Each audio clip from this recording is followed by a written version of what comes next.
Good evening, I'm Liyana Hassanel. Welcome to Bizworld. Telecommunication companies can potentially save 30 billion ringgit in 5G infrastructure construction cost in the next decade. This via the implementation of the world's first single wholesale 5G network by Digital Nasional DNB. Finance Minister Datuk Seri Tengku Zafrul Abdul Aziz said telcos will now be able to focus on improving 4G services while providing innovative and high-value 5G services. He also revealed that the 5G development cost is 16.5 billion ringgit over a 10-year period. This without any government funding or guarantees other than equity injection worth 500 million ringgit to start DNB's operations. Previously, it was reported that 5 telcos, Celcom, Digi, TM, U-Mobile and YTL Communications have signed their 5G access agreement. The forecasted hike in the overnight policy rate OPR by Bank Negara tomorrow will not cause a rise in non-performing loans NPL. According to Principal C, Chief Investment Officer Patrick Chang, this as the banking system in Malaysia is relatively healthy because many banks have been providing a lot more potential NPLs for the past 2 years. With a rising rate environment, the interest income that most banks make will rise. So basically on a revenue basis, you're going to get a very strong number. And from a provisioning basis, most banks are already provided for. So net, I think we're going to see a fairly more resilient environment. Speaking to the media at the 2022 Principal APAC Summit, he however said the rise of NPLs will also depend on the country's gross domestic product.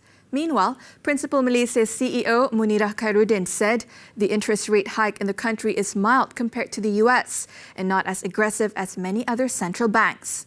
As such, she believed that both the consumers and banks are well capitalized. Thus, she does not foresee any rise in NPL in the near future.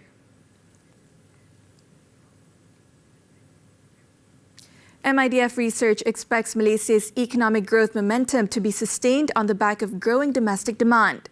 This despite the Manufacturing Purchasing Managers Index PMI falling further last month. According to the research house, external trade data remained robust, defying slowdown concerns.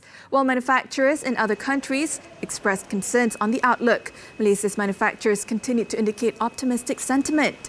It maintains a cautiously optimistic outlook for domestic production and trade activities, due mainly to uncertainties on the external front.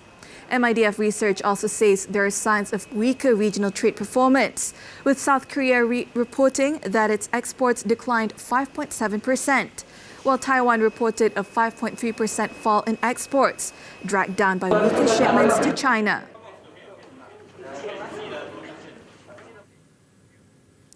Pfizer Incorporated reported expectation-beating results for the third quarter of 2022.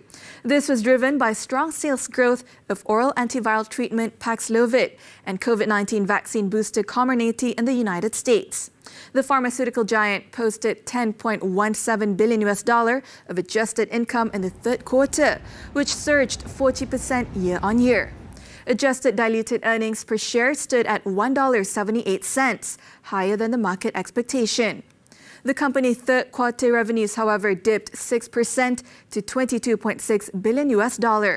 The unfavorable impact of foreign exchange resulted in a drag of $957 million on Pfizer's revenues in the quarter, which contributed 4 percentage points to a year-on-year decline in revenues in the quarter.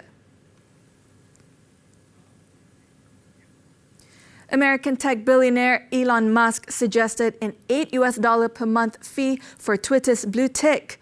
He said the price has been adjusted by country proportionate to purchasing power parity. Users will get priority in replies, mentions and searches, which he said is essential to defeating spam and scams.